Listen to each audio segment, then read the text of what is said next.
Now, yeah. Okay. Okay, so it's on now? Yes. Okay, so how did you decide to go into business? Or why did you decide to go into business?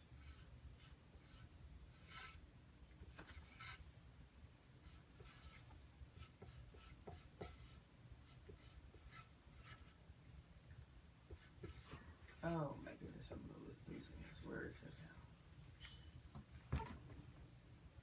Okay, here we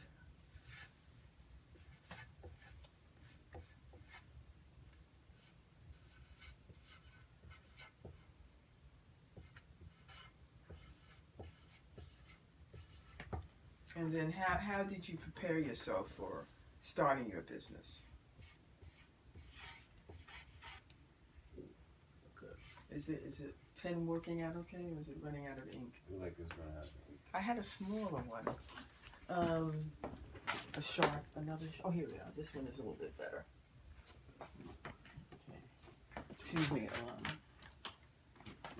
Ooh, it's good. Is that better? Yeah. Okay. And how What was it? What did I say? How How did did you you- decide on this particular business? I think.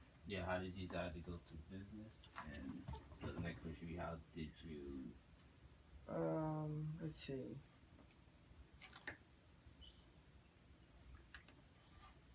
How did you decide to go to? Oh, I guess. How did you prepare for business? How did you prepare for business startup?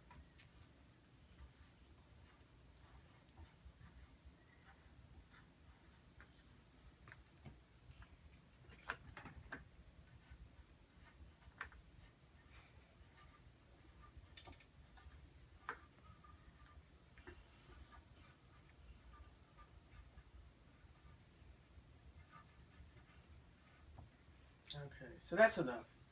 Let me get this out of here.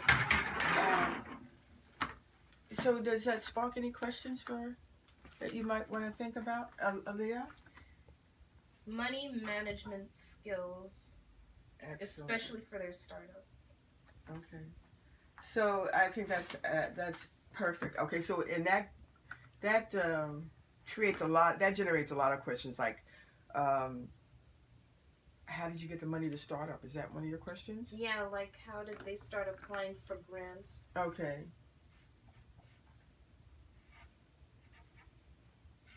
Grants and loans. Mm-hmm.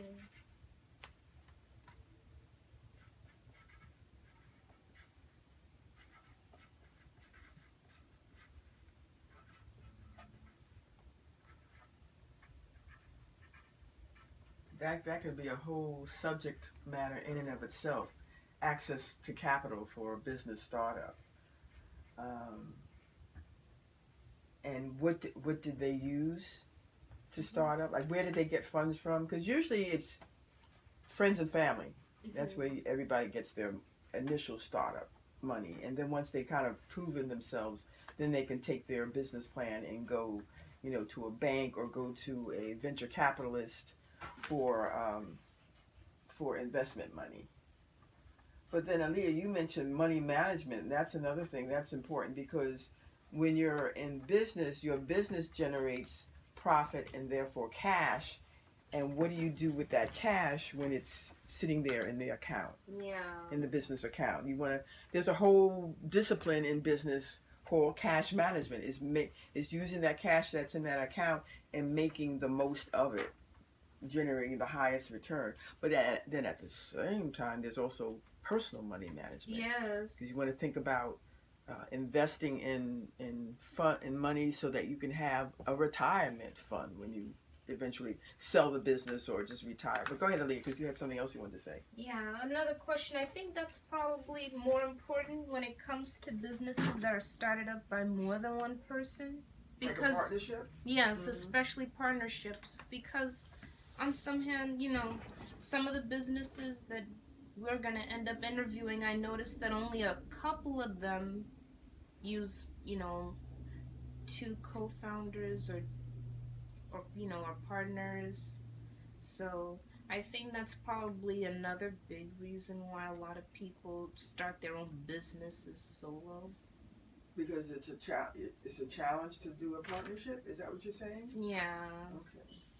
Yeah, because business is like a marriage, and when you're a business partnership, it's definitely a marriage.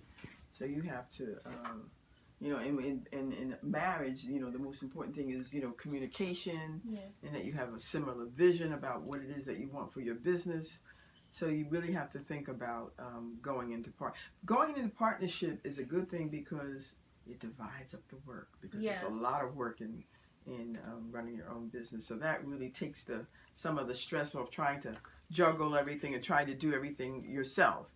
But at the same time, there are risks with partnerships. Sometimes you'll have a partner and they're not holding up their end. You're doing all the work and they're going along for the ride.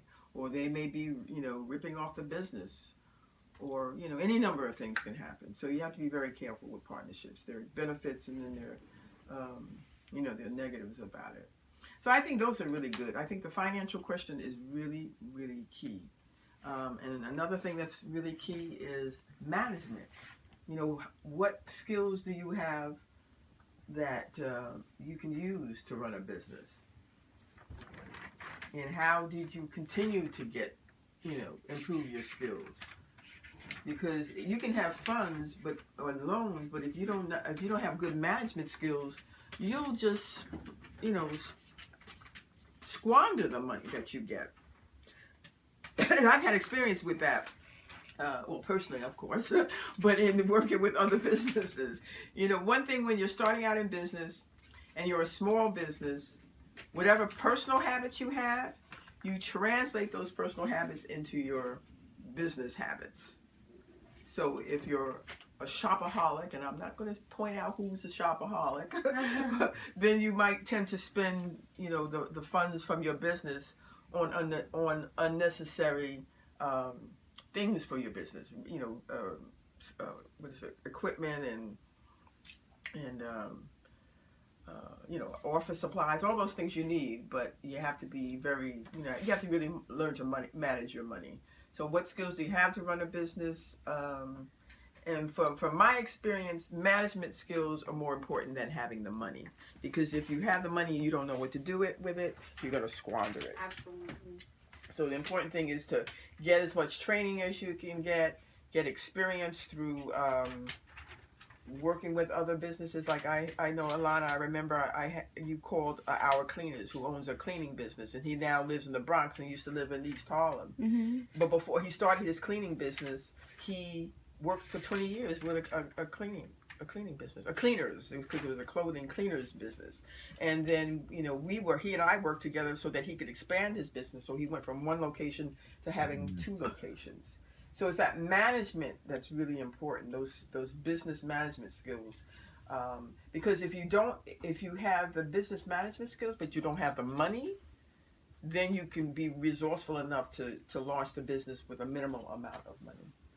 So, Eric, can you think of any questions that you'd like to have answered from a business owner? What struggles did you go through to run the business? Okay, that's good. Because that means that if you find out what a business owner's challenges have been and how they overcame them, then you can avoid the mistakes, the pitfalls that they went through. But there's always going to be challenges. There's going to be, more competition, or you run out of money, or you don't have enough employees, or you don't have enough raw materials.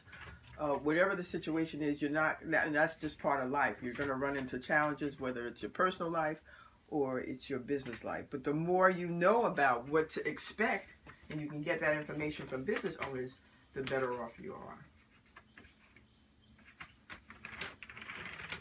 And Alana, can you think of anything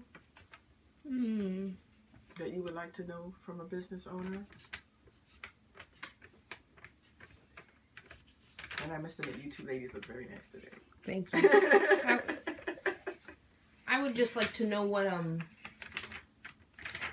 there are some people who don't really know the basics of business or economics. Do they have any tips for beginners or people who would like to learn?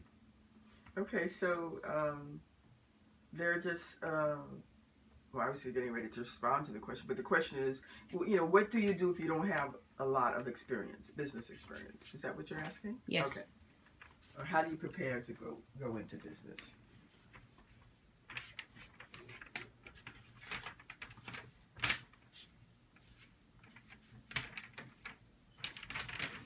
And if you want to, Eric, to make this a little easier, just Yeah.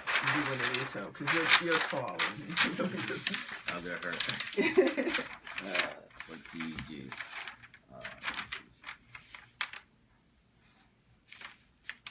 Well, also, Aaliyah, since you're sitting there, just write down what topping you want on your pizza, because I'm going to get ready to order the pizza. I think he meant cheese pepperonis. Okay, but you had your hand up. What did you want to? I wanted to ask another question. Okay. I think another question that would be good to ask would be, were there any meaningful partnerships with other businesses that either decided the market of your business or helped you become, say, like a multi-million-dollar business or say a successful business? That's an excellent question. I have another, but I need to write it down. Okay.